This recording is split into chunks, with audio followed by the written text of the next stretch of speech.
ఎందాక వాడిని మనవాడిని చూసాం కదా, ఎన్ని పట్టినో చూడు కనుక. లోకాశలు, సమస్యలు, బాధలు, ఇరుకులు, ఇబ్బందులు, మనుషులు, బంధాలు, అనుబంధాలు, బాధ్యతలు, శరీర కార్యాలు ఎన్ని పట్టినాయి చూడండి. ఓకే, అసలు అవి మనకి అట్లా ఆ టైపులో పీడిస్తున్నాయి అన్న సంగతి కూడా మనకు అర్థం కాదు. కానీ మన గుండె అలానే కొట్టుకోవాలి, దేవా ఇవన్నీ నా వీపు వెనకే ప్రభా, నా ఎదుట నువ్వు, నా ఎదుట నువ్వు. నాకు ఇవన్నీ కాదు ప్రభా, నాకు నువ్వు కావాలనే ఆరాటం నీ గుండెల్లో ఉంటే తప్పకుండా ఆ సంఖ్యలో తెంచి నిన్ను దగ్గరగా తీసుకుంటాడు.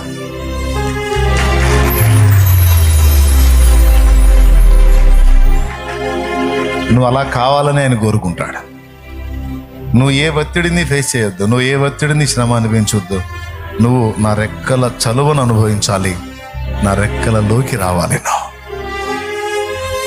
నా రెక్కలలో ఉన్న విశ్రాంతిని నువ్వు స్వతంత్రించుకోవాలి. ఆయన కూడా చేతులు చాపే పిలుస్తాడు, రా ప్రయాసపడి భారం మోయుచున్న సమస్త జనులారా నా యుద్ధకు రండి. బా ఎంత ఆప్యాయంగా పిలిచాడండి, రా నా దగ్గరికి రా, నేను నీకు విశ్రాంతి కలుగచేతను. నేను సాత్వికుడును, దీన మనసు గలవాడను. నా యుద్ధకు వచ్చి నా కాడి మీ మీద ఎత్తుకుని నా యుద్ధ నేర్చుకునుడే, అప్పుడు మీ ప్రాణములకు నెమ్మది కలుగును.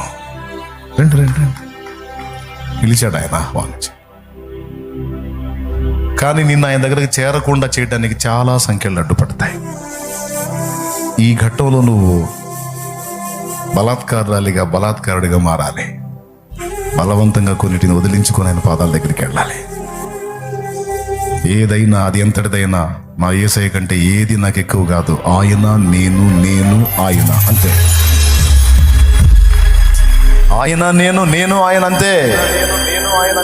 అంతకు మించి నాకు ఇంకా ఎక్కువైంది ఏది లేదు. అన్నంత డెప్త్లోకి నువ్వు రాగలిగితే సూపర్ ఉంటుంది. ఇక నీకు ఎదురుండదు తమ్ముడు. మరి ఆ డెప్త్కి మీరు వెళ్ళాలంటే ఇప్పటి నుంచి మిమ్మల్ని అలా అలవాటు చేయాలి నేను. అట్లాగాని మీరు మిమ్మల్ని నాకు అలవాటు చేస్తే అట్లా ఆయన అడుగుతాడురా, నిన్ను నియమించింది బిడ్డలే నా వైపు తిప్పుతావనా నీ వైపు తిప్పుకుంటావనా? కదా, తప్పు కదా. అందుకే ఈ మ్యాటర్ అంతా చెప్పాను.